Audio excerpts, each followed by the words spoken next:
Tonight, President Akufo Addo admits for the first time the power crisis that has left many Ghanaians sleeping in darkness for months now, as he vows his government is working to restore reliable and affordable power supply. The challenges that the people of Ashanti and indeed of other parts of the country have had to endure in very recent times over the supply of power. And I can only thank you for the patience you have exhibited in the face of these challenges. We're also hearing tonight from the Energy Minister, who has been taking on naysayers on the day they finally commissioned the Ameri Power plant in the Ashanti Region. And I agree with the VI for who said, say a person you can hear and was here, say a year pure Ghana and Finfriha, Ashanti Maimunina. And tonight, Tune 432 the second is challenging government to privatize all players in the energy value chain, ECG, VRA, and Gridco. VRA and others are our government establishment. Let's give it out and divest to public sector, private sector, and then we inject money in that. Sure. And get the right people to do it. Sure. Gridco and others and all are all for private sector. Let's give them the money, get the qualified people, divest government from it, and let them do it.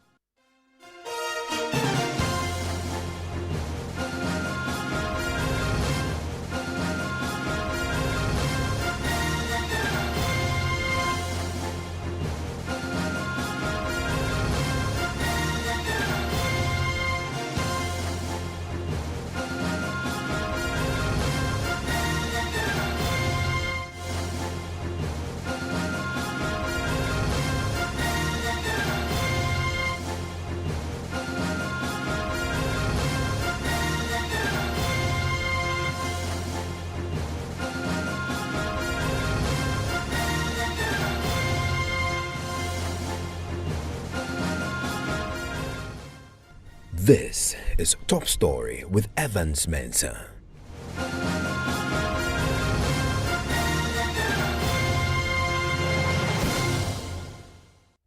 Tonight, President Akufo Addo has for the first time admitted to the challenges in the energy sector that has conspired to ensure that many Ghanaians sleep in darkness without electricity, which sometimes will happen for days. He was speaking today at the recommissioning of the Ameri Power plant, which is now called Kumasi 1 Thermal Plant in the Ashanti Region. In the areas of power generation, transmission, and distribution, my government has made and continues to make significant investments towards the provision of reliable and competitively priced electricity to assure economic growth. This is part of our commitment to realizing the 2030 United Nations Sustainable Development Goals. I do acknowledge Regional Minister, Minister for Energy, ladies and gentlemen, and Nananom, the challenges that the people of Ashanti and indeed of other parts of the country have had to endure in very recent times over the supply of power. And I can only thank you for the patience you have exhibited in the face of these challenges. He also laid out government's plan to extend access to electricity. As the Ghanaian people have in clear and absolute terms demanded results that will transform the country for all. One such commitment is the delivery of affordable and reliable electricity to drive our nation's industrialization agenda and position Ghana to become a net exporter of electricity in the ECOWAS region. Our national electrification rate of 88.8% is one of the highest on the continent, and the goal is to have full electricity access by the end of this year.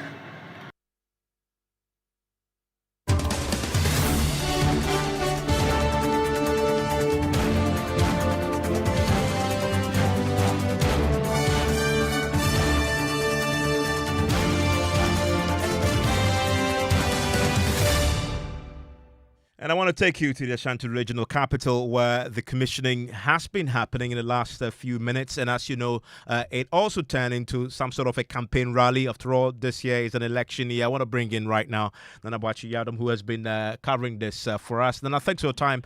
And you've been there on the ground. The energy minister was on his feet while introducing the president. And he was clear, was it not, that he's expecting that the people of the Ashanti region will reward the president's party for bringing the Ameri plant to the Ashanti region. Well, Evans, clearly that is what the Energy Minister, Dr. Matthew Boku-Prempeh, said when he was delivering his speech at the commissioning of the Kumasi 1 thermal power plant here at Awomaso in the Ashanti region.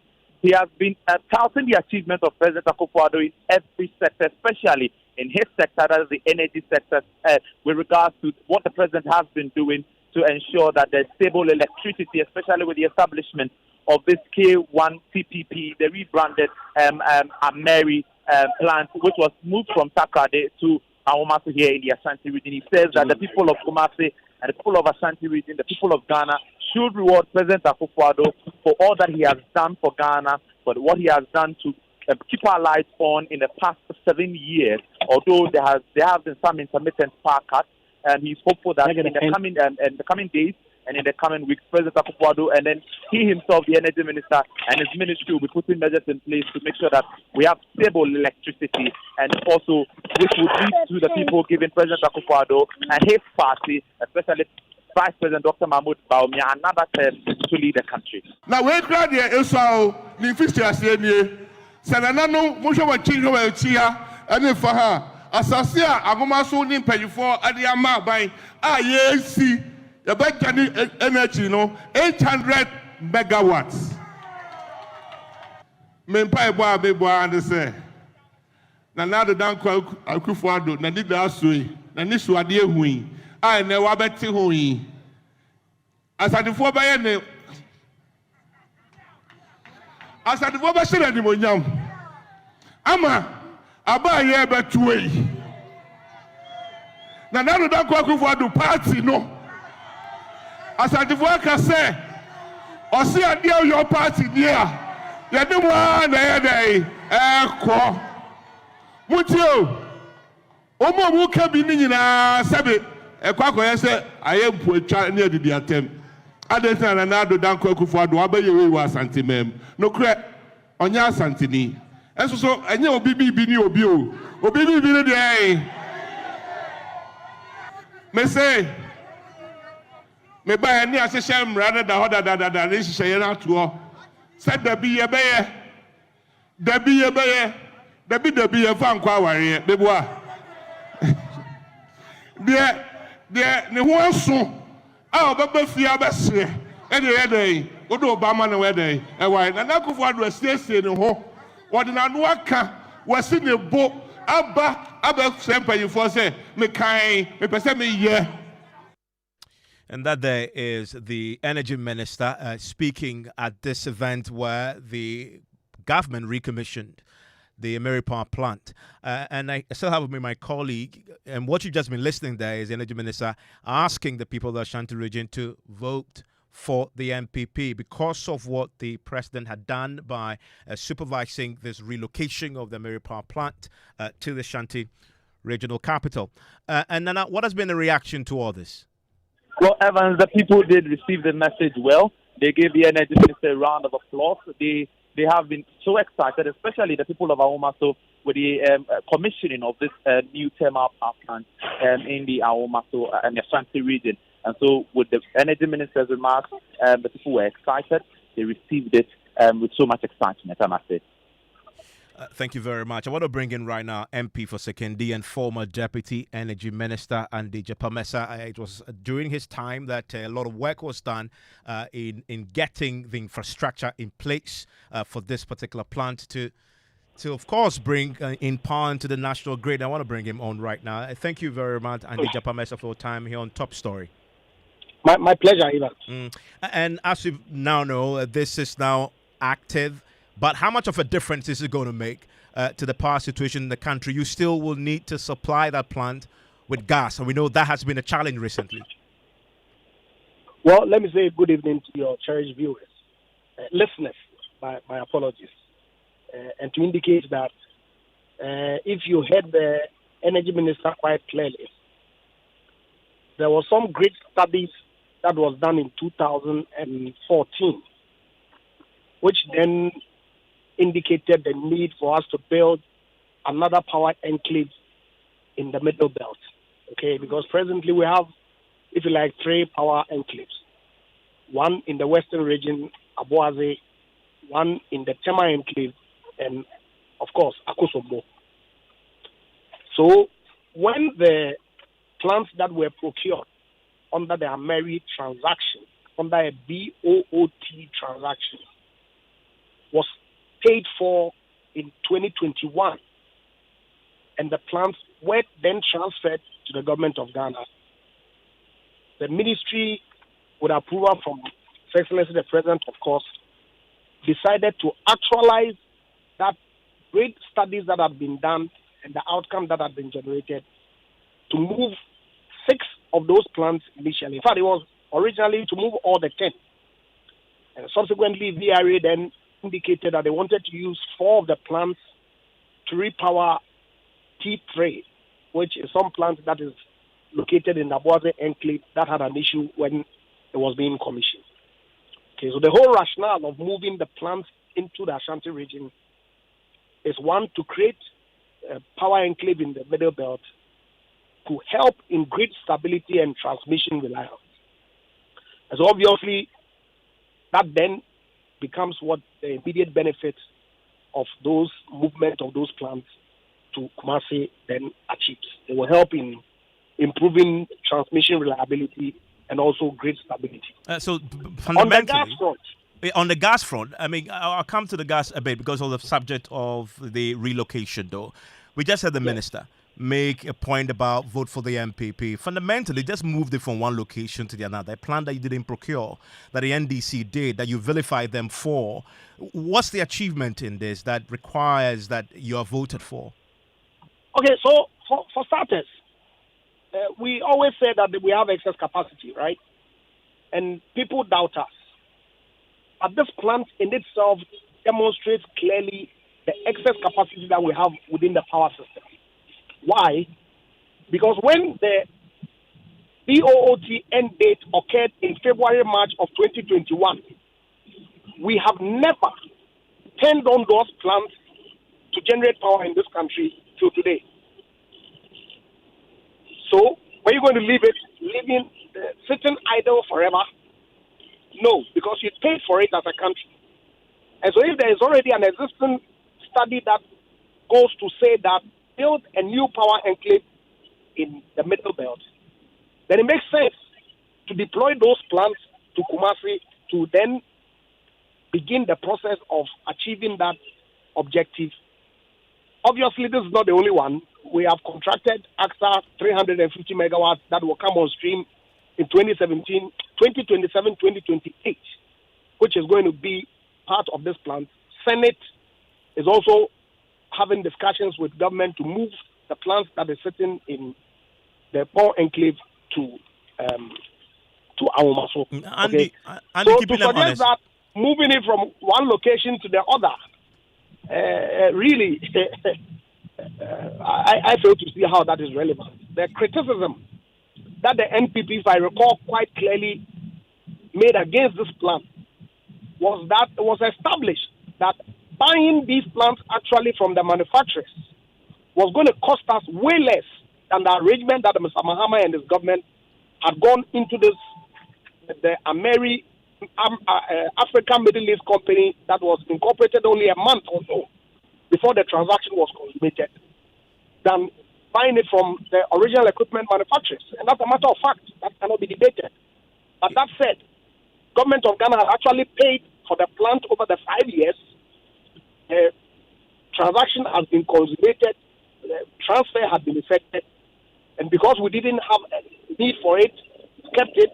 And now we moved it to make sure that we build the power enclave in the central belt of our country. But Andy Japamesa, keeping them honest, even the idea of relocating some of these plants, in fact, moving plants to the Middle Belt, was hatched under the NDC administration in 2014. This is not your original idea. You just implemented a plan that has been on the books for a long, long time. But so then again, you say government is a continuum, right? And what do you mean by NDC idea? I said Gridco is not a political party organization. Yeah, but the plan was hatched. It's the national transition. The plan was hatched by Gridco under an NDC administration, which is an important point, is it not? It's neither here nor there. The point is there was a plan to do it in the future. As to when, I don't know. Yeah, which is what you've implemented. Say it again. Which is what you have implemented. Absolutely. Yeah, but then you listen to the energy minister. They're making a big deal of this and using it as a basis to campaign for votes for the party. It is not a big deal that the objective of building a power plant, a power enclave in the Ashanti region has been actualized, or the process has actually commenced. Is not a big deal. If it's a big deal, then a greater credit goes to the NDC. You disagree? Well, you can choose to credit whoever, but the point is, NDC procured these plants for almost $200 million more than if they had purchased it from General Electric. True or false? Now I want to know. Well, because I'm sure you read the story that the Norwegian paper published that clearly showed that this transaction was shrouded in some corruption. Yeah, but your government, of Ghana. Your government investigated these individuals. In fact, we've heard this week from Dr. Kwabena Donkor that his home was raided. If you found anything close to corruption, you should be prosecuting them by now, or one of them should be behind bars. You see, these items are procured, are sold off the shelf. Okay, and we all know the shelf price of these assets.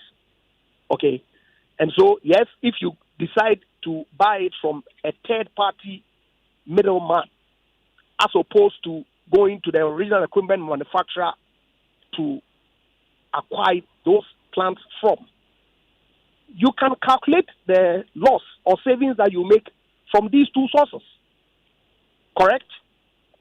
And you say we made a loss. But is it not obvious that we made a loss as a country? But my question to you is equipment that were sold originally. Well, but my question to you is 250 million. We bought it for 550. Well, if you insist, is it not obvious to you? If you insist we made a loss and you've used the word corruption, you've had a lot of time, 7 years now, to investigate and prosecute those involved. You haven't done so. Of course, it's not everything that you are in a position to prove. Then you're not entitled to make the point about corruption and loss if you're not prepared to prosecute. Then you don't have the evidence. Look, it's not a question of having the evidence or not.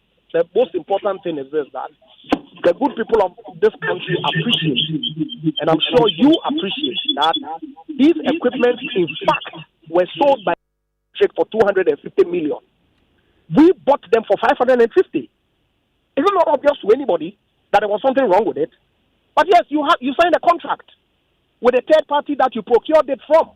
I cannot establish whether Mr. A or Mr. B got some financial benefit through that transaction for me to go to court and prove. But I'm saying that on the face of it, the good people of this country appreciate the loss that we made. But that said, the equipment have been procured. The people have owned, operated it, and transferred it after 5 years. Do we put it to use or not? Well, you've decided to put it to use. The question about Absolutely. gas... Let me address the question. Deciding to put it to use should not be made a big deal because we criticize the acquisition, that it was expensive and that we could have gotten it for less. Address the issue about gas for me now, because yes, you've moved it now, but if you can't find the gas to power it, it will still underperform. What's the structure there to do this? Because the existing plants are struggling to give us full capacity. I'm not so sure whether it's a question of whether we'll find gas or not. Find the money to buy the gas. No, hold on, I'll deal with it. We move gas from the west to the east through the West African gas pipeline reverse flow system, right? It comes as a cost to us. Now, this pipeline has been built by private sector, and they are being paid with a discounted gas by GNPC. GNPC has then reserved capacity on that pipeline to transport their own gas for free. So if for nothing at all, moving these plants to Kumasi means that we can transport the gas and not pay for it to Kumasi to power the plants. That's one. Two, we've already had conversations with the Nigerians to increase the gas flow that we get from Nigeria. There are technical issues if we move gas from the west to the east, that then goes into Tema, and at the same time receive gas from Nigeria in the volumes that we are looking for. Okay? And so freeing the gas that then goes from west to east and rather move it to the middle belt then allows us to have the capacity to receive more gas from Nigeria to enable us to resolve some of the problems that we are facing. We have the money with fuel. And we have the money for this, because it's fundamentally a case of, yes, you negotiated more gas from Nigeria, but you have the money to pay for it? Well, the arrangements that have been put in place as between the Ministry of Energy, Ministry of Finance, and the cash waterfall mechanism is for ECG to collect at least 1.3 billion cedis a month, of which 300 million will be set aside to pay for any incremental fuel that we are going to contract, and the 1 billion shared amongst the cash waterfall beneficiaries. And we believe that that would work. That will enable us have the flows to enable us pay for the additional gas and other alternative fuels that will be required to ensure that we provide electricity for the good people of our country. And Mr. Stay with me. I want to bring in Dr. Steve Matiao. He's a co-chair of the Ghana Extractive Industry Transparency Initiative and a policy analyst with a lot of expertise in this area. Dr. Matiao, on this Ameri plant relocation has been commissioned today. Would it make any significant difference within the context of the challenges that the system is currently facing with the supply of adequate gas? The president has been acknowledging the challenges today, thanking Ghanaians for bearing with the government while they try and resolve this matter. Now you have another plant that has been dormant for a while coming in and contributing to the national grid. But do we have the resources to provide the gas for it to indeed contribute at full capacity? That is the big question, Evans. Of course, there must be some strategic rationale for relocating Ameri. Come to think of it, sometimes it's uncomfortable that all our thermal generation plants, are located in the south. And so should anything happen, then of course we could be in serious jeopardy. So spreading our generation plants across the country strategically, for me, makes sense. But the challenges that confront the energy sector today is lack of finance to procure fuel, hence generation shortfall, and therefore having to ration power. But because we have so much politicized the energy sector, the sitting government is uncomfortable admitting that we are yet again in doomsday. Because the president has told Ghanaians that he leaves that title, that doomsday title, to former President Mahama. And having said that, just a couple of months ago, it becomes difficult to admit that we are where we were in 2015. But if we don't confront this politicization of the energy sector head on, we will never be able to resolve the problems of the sector. For instance, why should politicians be taking credit for work done by a technocratic institution like DRA?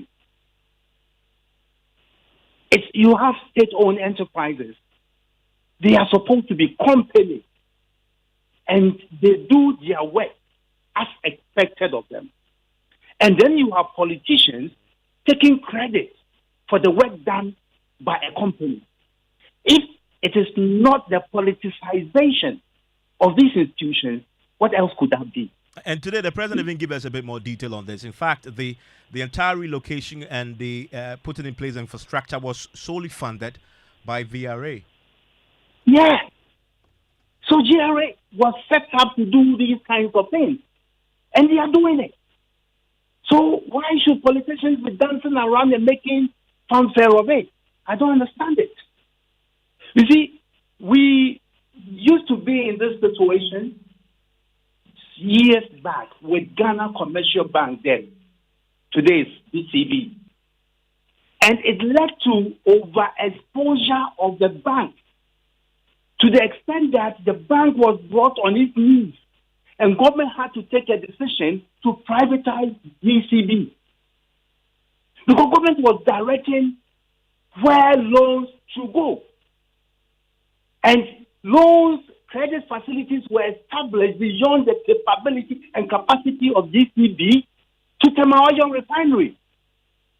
In the end, we came to the brink of collapse of both Tamawayon Refinery and GCB. I mean, it's high time politicians wash their hands off the operations of state enterprises. We've had enough of that. Look at GMPC, same problem. Politicization of that institution to the extent that workers' morale today is so low in that corporation. I think time has come for us to see how we dilute government's control over state enterprises. We've done that with Boyle, we've done that with SIT, we've done that with Ghana Commercial Bank, and it's working perfectly. We have a template. Let's follow it. Andy Japan Mesa, fair point. Hello, Mr. Mesa. Yes, I'm here. Is that a fair point? Well, to the extent that private control, if you like, or privatization has helped in sanitizing some of our state-owned institutions and their performance, I do not have any objection to his comments. But you see, if you say that state institutions have been set up to perform a certain function, and if they perform it, politicians should not take credit, then it stands to reason that when they do not perform, you should not hold the politicians accountable too. Is that what he's suggesting? Because we know that GRICO, VRA, ECG, they are all state-owned enterprises, right? And they have all been set up to perform their functions. But today, you are blaming the politicians for the outages in the energy sector, right? So really, we can't have it both ways. But should the politicians take credit for the work of the technical? But if we take the blame, we shouldn't take the credit. But Japan Mesa, I want to know if the politicians take the blame, then it stands to reason that they must take the credit too. But remember the principle. Okay. Remember the principle you threw at me when I raised the 2014 plan to relocate. You said it was a GRIDCO initiative and it's not an NDC government initiative. I said that there was a great study that had been done in 2014. So it was as a result of that great study that then established the need for us to build a third, or if you like, a fourth power enclave in the Middle Belt. Yeah, but the substantive point you made was that the point should not go to the government, the NDC. As to whether, but of course, it's taken how many years for it to be done? How many years has it taken? So I don't have any problem at all if we want the institutions of state to take credit. All I'm saying is that equally we should let them take the blame then if the issues come up and not blame the politicians. But if the politicians have appointed people to man these organizations and they are the ones that Ghanaians hold accountable, then, and of course, are saddled or blamed for issues that come up when there are issues, then they must take credit when they are able to put in some of these things through the people that they've appointed to ensure that the country's economy runs smoothly. Okay, so really that's what I think should be the case. And there's a substantive point that also came today. I want to shift focus slightly because we also heard from the Otumfuo. After all, this was happening in the Ashanti region. And he challenged the government on the issue of the competence of the state agencies in this particular area of electricity supply, the entire value chain. He believes they're competent and that you should privatize them and leave them to do the jobs, and government should simply stay out of the way. We're also now talking about politicians taking credit. I want you to listen to Otumfuo's point, and then we can discuss. I agree with you that government should be looking at policies instead of being involved in industry and everything. It doesn't work. And it's about time Ghana realizes that it's not going to work for government to be involved in setting up companies and all those things. It doesn't work. Government should be contained with policies, and then private sector should be involved in setting up industries and everything. It works that way, and therefore you can attract more investment to come to the country, and it creates more employment. VRA and others are our government establishment. Let's give it out and divest to public sector, private sector, and then we inject money in there. And get the right people to do it. Greatco and others and are all for private sector. Let's give them the money, get the qualified people, divest government from it, and let them do it. Other than that, electricity company is in a situation where we don't know, but that also must be divested and give it to private sector. Why are we still holding it when we don't have the money? We are not even able to collect all the taxes that we want. We are going to IMF for money and all those things. We are hanging on to industries that we cannot maintain and run. Look, it's about time we face realities and then decided on what government should be doing and what private sector should be doing. So that this is a testimony of private sector investment. And they were able to attract Oppenheimer. His family has all the money in South Africa. They were able to attract him to come here because he believed in private sector. And they've done it in various countries in Africa. So that is how we have to be looking at it, to attract more of these investments into the private sector, so we can do it. My son here, when he was saying that those small generators and all those are given to Bui and all those things, go and review the policy and let the government know how to go about it. I mean, Dr. Mathieu, do you agree with the Otumfuo? Yeah, to some extent, I agree with the Otumfuo Nana Santehene that we need to begin to depoliticize and get the private sector to play some role. But talking about privatization, I make the point that not all privatizations inure to the benefit of the people and of the state. So handing over the assets of the state to a private company or individual, for me, amounts to handing over a state monopoly to a private person. So it tends to become a private monopoly, and it's dangerous in terms of accessibility and affordability to the citizenry, but also in terms of quality of services and all that, because there is no competition in the provisioning of power in this country, especially when it comes to distribution and also transmission. So yes, there's a need to find a way to dilute government's control over these entities. I heard Honorable Ejapa Mensah make the point that if they should not be taking the credit for things like this, then they should not be taking the blame. Let me put it on record that the reason government gets the blame is because of the politicization of this entity.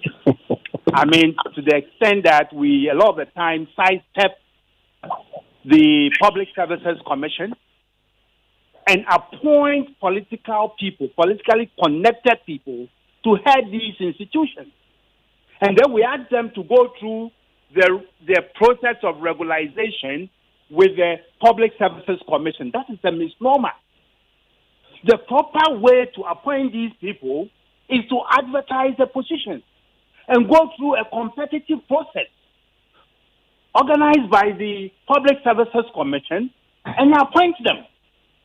So if you sidestep and then you appoint politically connected people and things don't go right, certainly we'll blame you. So the politicians should begin to do the right things and people will not hold them. Because if these people were appointed by the Public Services Commission, nobody will point fingers at the political party. I think we need to get this right. So I agree with the Otumfuo.